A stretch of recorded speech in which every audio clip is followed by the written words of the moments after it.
Egberto Willies, writing over at Daily KOS, Democrats must nominate a populist if they're to win the White House and Congress. This is the question. Can a populist beat Donald Trump? The example that Egberto Willies points out is the 7th District congressional race in Texas, where in 2018 there was a progressive in the Democratic campaign. It is more likely an increasingly progressive vote provided the winning margin in these elections. This reality was apparent in the Texas Congressional District 7, where the DCCC interjected themselves in our local election with a right-wing style attack on Laura Mosier, who ultimately lost to Lizzie Pinnell Fletcher. All the progressive groups coalesced around Fletcher, block walking, knocking on doors, phone banking, because they kept their eyes on the ball. So, apparently Mosier was a little more progressive, but the DCCC took her out.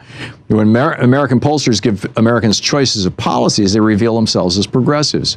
But the powers that be hoodwink them into believing the things that they want are unattainable.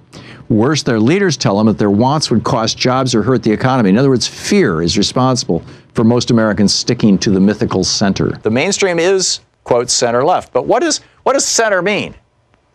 I mean, increasingly, it's looking to me like center means just fine to go along with big corporations and take money from billionaires. And I don't think most Americans are there. I don't understand. I hear these people, particularly on MSNBC and CNN, I hear these people talking about, well, we need to go to the center. What the hell are they talking about? I mean, literally, what do they mean? What specific policy is the center? Well, okay, here's an example.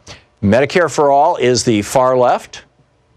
Medicare X is the center. What does Medicare X do? Or this other, I mean, there's two different versions of Medicare as a public option, basically.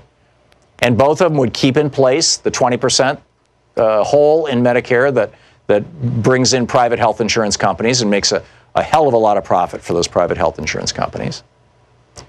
All of them keep in place Medicare Advantage, which is privatization of Medicare, which is now 1/3 privatized. 1/3 of Americans who are on Medicare are taking Medicare Advantage, which is not actually Medicare. It's a private corporate scheme that is heavily subsidized with our tax dollars and our Medicare dollars. But I'm personally of the opinion that it's going to take a real progressive populist to beat a conservative populist.